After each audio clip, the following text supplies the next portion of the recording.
પરંતુ એ પહેલા વહેલા વાત કરી લઈએ મેષ રાશિની. મેષ રાશિ કે જેના અક્ષર છે અલય, જેનો સ્વામી બને છે મંગળ મહારાજ.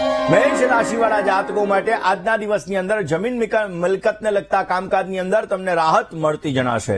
કામકાજની અંદર આજે તમને સાધારણ ઉચ્ચાટ રહેતો જણાય ને વિવાદિત કાર્યોથી તમારે દૂર રહેવું બહુ જ જરૂરી છે. વડીલ વર્ગના આરોગ્ય બાબતે તમારે સાવચેતી રાખવી બહુ જ જરૂરી રહેશે. કયો ઉપાય કરવો જોઈએ? આજના દિવસની અંદર મેષ રાશિવાળા જાતકોએ બની શકે ત્યાં સુધી માં જગદંબાની ઉપાસના કરવી જોઈએ. માં જગદંબાને ગુલાબનું ફૂલ અર્પણ કરો, દુર્ગાના 32 નામનો જપ કરો, અવશ્ય તમને પોઝિટિવ રિઝલ્ટ મળતું જણાય. વાત કરી લઈએ દર્શક મિત્રો વૃષભ રાશિની. વૃષભ રાશિ કે જેના અક્ષર છે બહુ, જેનો સ્વામી બને છે શુક્ર મહારાજ. વૃષભ રાશિવાળા જાતકો માટે આજે પારિવારિક વાતાવરણ તમારું સુમેળ ભર્યું રહેતું જણાશે. આજના દિવસની અંદર આવક અને જાવક આ બંનેનું પ્રમાણ જળવાઈ રહે ને માનસિક ચિંતાઓ થોડી ઘણી રહેતી જણાશે. પતિ અને પત્ની આ બંનેના વિચારોની અંદર અસમાનતા રહેશે, પરંતુ આ અસમાનતાને દૂર કરવી બહુ જ જરૂરી છે ને એટલા માટે નવરાત્રી ચાલી રહી છે. તમારા ઘરમાં અખંડ દીપ નારાયણ પ્રજ્વલિત હશે. ન હોય તો સવાર અને સાંજ બંને સમય તમે ગાયના ઘીનો દીવો પ્રજ્વલિત કરો, કર્પૂર તમારા ઘરની અંદર પ્રજ્વલિત કરો અને સાંજના સમયે દિવ્યા કવચનો તમે પાઠ કરો, અવશ્ય તમને પોઝિટિવ રિઝલ્ટ મળતું જણાશે. વાત મિથુનની કરીએ. મિથુન રાશિ કે જેના અક્ષર છે ક અને ગ, જેનો સ્વામી બને છે બુધ મહારાજ. મિથુન રાશિવાળા જાતકો માટે ભૌતિક સુખ સાધનોની અંદર વધારો થતો જણાશે. માનસિક શ્રમમાંથી આજે તમે મુક્ત બની શકશો. કામકાજના ભારને આજે તમે હળવો બનાવી શકો અને સહકર્મચારી વર્ગ સાથેના સંબંધોમાં પણ અવશ્ય તમને સુધારો પ્રાપ્ત થતો જણાશે. કયો ઉપાય કરવો જોઈએ? મિથુન રાશિવાળા જાતકોએ આજના દિવસની અંદર બની શકે ત્યાં સુધી દુર્ગારતી શમની, દુર્ગા પદવી નિવારણી, દુર્ગમચ્છેદિની, દુર્ગમસાધિની, દુર્ગમનાશિની, દુર્ગતોદ્ધારિણી એટલે કે દુર્ગાના 32 નામનો આજે જપ કરવો જોઈએ.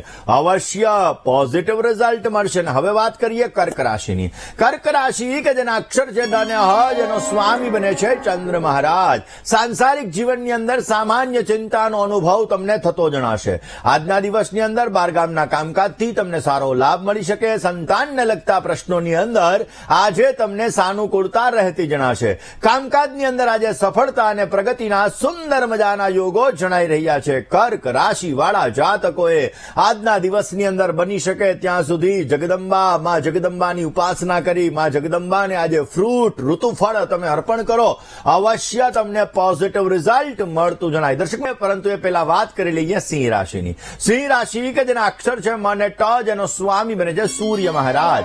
બીજાના કારણે તમારા કામકાજની અંદર મુશ્કેલી સર્જાતી જણાશે. મોસાળ પક્ષ તરફથી તમને સામાન્ય ચિંતાનું પ્રમાણ રહેતું જણાય. કાયદાકીય બાબતની અંદર આજે તમારે સંભાળવું બહુ જ જરૂરી રહેશે ને માનસિક અશાંતિની અંદર તમને રાહતનો અનુભવ થતો જણાય. આજે કયો ઉપાય કરવો જોઈએ? સિંહ રાશિવાળા જાતકોએ આજના દિવસની અંદર બની શકે તો માં જગદંબાની પાસે ગાયના ઘીનો દીવો પ્રજ્વલિત કરો અને બની શકે તો આજે ખાસ કરીને દિવ્યા કવચનો પાઠ કરો, પોઝિટિવ લાભ મળશે. વાત કરી લઈએ કન્યા રાશિની. કન્યા રાશિ કે જેના અક્ષર છે પઠ અને હણ, જેનો સ્વામી બને છે બુધ મહારાજ. નોકરી વ્યવસાયની અંદર આજે તમારે સુંદર મજાના પ્રવાસના યોગો જણાઈ રહ્યા છે. વેપારની અંદર નવી મુલાકાત થાય ને નવી મુલાકાત તમને સારો લાભ કરાવડાવે. આજના દિવસમાં તમને ઉત્તમ આનંદની પ્રાપ્તિ થતી જણાય ને ધન પ્રાપ્તિ માટે તમારે વધારે મહેનત કરવી પડે. અવશ્ય તમને એનું સારું પરિણામ પ્રાપ્ત થતું જણાશે. કયો ઉપાય કરવાનો છે? કન્યા રાશિવાળા જાતકોએ આજના દિવસની અંદર પોઝિટિવ રિઝલ્ટ મળે, સારો એવો લાભ મળી શકે એ માટે બની શકે ત્યાં સુધી માં જગદંબાના મંત્રનો જપ અવશ્ય કરો. નાની કુંવારી દીકરીઓ છે, આ દીકરીઓને ભોજનનું દાન, અનાજનું દાન, કોઈ પણ વસ્તુનું આજે તમે એને દાન કરો, અવશ્ય તમને પોઝિટિવ રિઝલ્ટ મળતું જણાશે. તુલા રાશિની કરીએ. તુલાના અક્ષર છે ર અને ત, જેનો સ્વામી બને છે શુક્ર મહારાજ. તુલા રાશિવાળા જાતકો માટે મિત્રો અને સ્નેહીજનો સાથે મિલન મુલાકાત થાય. મુલાકાત તમારા માટે લાભદાયી રહેતી જણાશે. હિસાબી કામકાજની અંદર આજે તમારે સાવધાની રાખવી બહુ જ જરૂરી છે. આકસ્મિક ફાયદાની શક્યતાઓ આજે વધી શકે એમ છે. નોકરીની અંદર, વ્યવસાયની અંદર સામાન્ય ફેરફારની શક્યતાઓ રહી શકે એમ છે. તુલા રાશિવાળા જાતકોએ આજના દિવસમાં ગાય માતાની સેવા કરવી જોઈએ. પોઝિટિવ લાભ મળશે. વાત વૃશ્ચિકની કરીએ. વૃશ્ચિકના અક્ષર છે ન અને ય, જેનો સ્વામી બને છે મંગળ મહારાજ. વૃશ્ચિક રાશિવાળા જાતકો માટે ઉપલી અધિકારી વર્ગથી તમને થોડી ઘણી પરેશાની, તકલીફ રહેતી જણાશે. વિવાદિત કામકાજની અંદર અંતર રાખીને કામ કરશો તો અવશ્ય તમને સારો લાભ મળે અને ઘરની અંદર વાતાવરણ આનંદમય રહેતું જણાય. આરોગ્ય બાબતે ખાસ ધ્યાન રાખજો. તમારું સ્વાસ્થ્ય બગડી શકે એવા સંપૂર્ણ યોગો જણાઈ રહ્યા છે. કયો ઉપાય કરવો જોઈએ?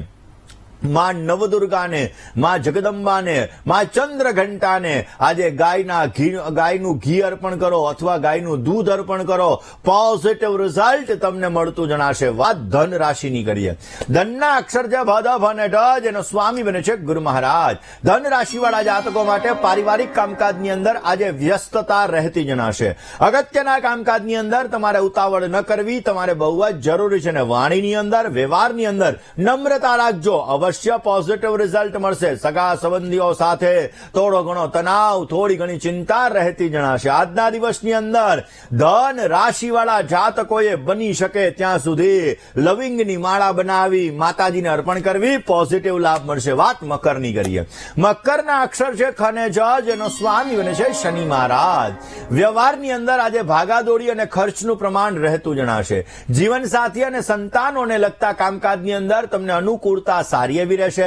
થોડીક માનસિક બેચેની અને કામની ચિંતાનું પ્રમાણ રહેતું જણાય. કામકાજમાં સામાન્ય સંભાળીને કામ કરવું તમારે બહુ જ જરૂરી છે. આજના દિવસની અંદર બની શકે તો માં જગદંબાના મંત્રનો જપ અવશ્ય કરજો. પોઝિટિવ લાભ મળી શકશે. વાત કરી રહ્યા છીએ દર્શક મિત્રો કુંભ રાશિની. કુંભ રાશિ કે જેના અક્ષર છે ગ, શ અને શ, જેનો સ્વામી બને છે શનિ મહારાજ.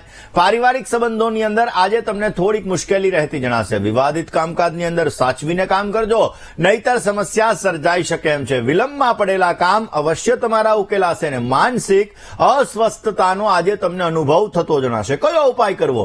આજના દિવસની અંદર બની શકે ત્યાં સુધી દુર્ગા સપ્તશ્લોકીનો પાઠ કરજો. દુર્ગા સપ્તશ્લોકીનો પાઠ કરવાથી તમારા કાર્યની અંદર તમને લાભ મળશે. મેન્ટલી ડિસ્ટર્બન્સ તમારું દૂર થતું જણાશે. વાત મીન રાશિની કરીએ.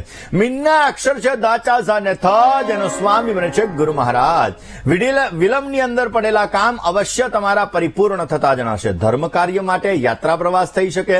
આજના દિવસની અંદર કામકાજની અંદર હળવાશનો પણ તમને અનુભવ થતો જણાય. દૈનિક વ્યવસાયથી તમને સારો લાભ મળી શકે એવા પણ સંપૂર્ણ યોગો જણાઈ રહ્યા છે. કયો ઉપાય કરવો જોઈએ? નાની નાની દીકરીઓ હોય ને, આ દીકરીઓને આજે સફેદ કલરના વસ્તુનું દાન કરજો. સફેદ મીઠાઈ આપો, દૂધ આપો, વગેરે વસ્તુઓનું તમે દાન કરશો તો અવશ્ય પોઝિટિવ રિઝલ્ટ મળશે.